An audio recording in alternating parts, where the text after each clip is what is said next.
It's been 6 months since the launch of the Xbox Series X and PlayStation 5, and plenty of people are still having trouble tracking down and buying a next-gen console. Parts shortages and other complications stemming from a global pandemic have kept supply low, though millions of Xbox Series X, Series S, and PS5 consoles have made it into homes around the world. Microsoft and Sony have now had half a year to show off their new hardware, and it's clear that the companies are neck-deep in two very different strategies. But one thing remains true. If you're still gaming on a last-gen console, you haven't missed much.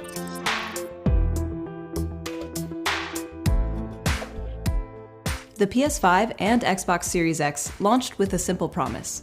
They would be better, faster, and stronger than the previous generation. Because, duh. And they'd usher in a new standard for living room gaming, 4K and 60 frames per second. Both consoles deliver on this front, offering incredibly fast load times, impressive visuals, and smooth animations. However, the PS5 has had more opportunity to show off in the past 6 months. Sony is running a familiar strategy with its new console, following a traditional hardware upgrade cycle and building a library of must-have exclusives. So far, the PS5 has received the Demon's Souls remake, the car combat title Destruction All-Stars, the trippy sci-fi roguelite Returnal, and Astro's Playroom, a demo game that has no business being as fun as it is. These are only available on the PS5, adding value to Sony's new console with each drop. Still, that's only 4 games. Returnal is the newest title on the list, and arguably the most desirable, as it marks the introduction of a new IP, and it truly takes advantage of all the PS5's tricks. Returnal outputs at 4K and 60 frames per second with ray tracing. It has 3D audio, and it uses all the sensory features of the new DualSense controller.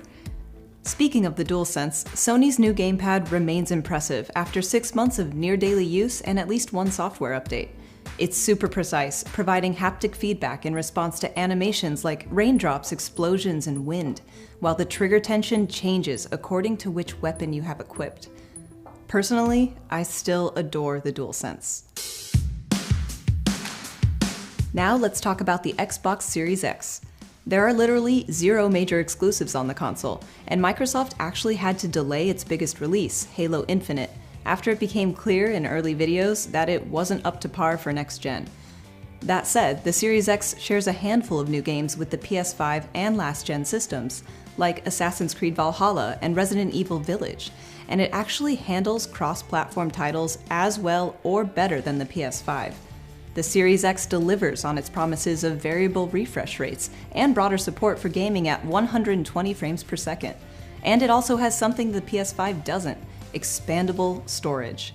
The Series X supports gaming on an expansion card, while the PS5 only recently allowed players to store games on an external SSD, but not play them.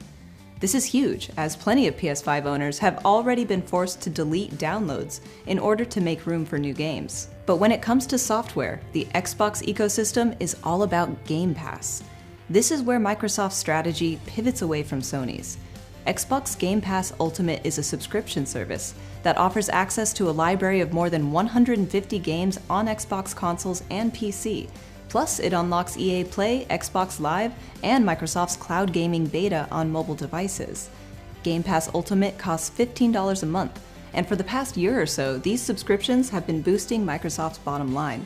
Game Pass is available on the Xbox Series X, allowing customers to fill their SSDs with existing releases and old favorites. And while these games tend to look and perform better on the Series X than on older gen consoles, there's nothing in the Game Pass library that can fully show off the new Xbox hardware. There are a handful of games that have been upgraded to run on the Series X, like Dirt 5, Gears 5, and Yakuza Like a Dragon. But when it comes to fresh, tailor-made experiences, Xbox fans are out of luck. Microsoft promises a handful of Series X exclusives are on their way in the next few years, including Halo Infinite, Microsoft Flight Simulator, Fable 4, Hellblade 2, Stalker 2, and a Perfect Dark reboot. There's also a slew of titles coming out of Microsoft's ZeniMax acquisition, which includes major studios Bethesda's id and Arcane, and these are slated to be exclusive to Xbox platforms. However, most of these titles don't have a firm release date. It seems clear that Microsoft's focus is on the broader Xbox ecosystem rather than the Series X itself. The company is working on unifying its PC and console businesses under a singular Xbox brand, while building out its cloud gaming network for mobile devices and beyond. From a software perspective, Game Pass Ultimate subscriptions can keep the company afloat for a long while without a traditional lineup of next-gen exclusives. Sony has a subscription service too, but it's nowhere near the scale of Game Pass. All of this explains why the PS5 is winning the race for exclusive games 6 months into the new cycle. It's just that nowadays, the software market is about more than new releases. Microsoft and Sony are longtime rivals in the console market, but with this generation, they've adopted divergent strategies.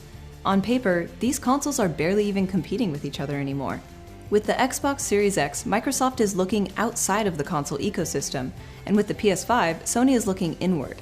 Still, 6 months into the new console generation, the result is roughly the same for both companies. A slow start, followed by lots of promises. So hey, maybe this generation isn't that different after all. For all the latest video game news, subscribe to the Engadget YouTube channel and stay tuned to Engadget.com.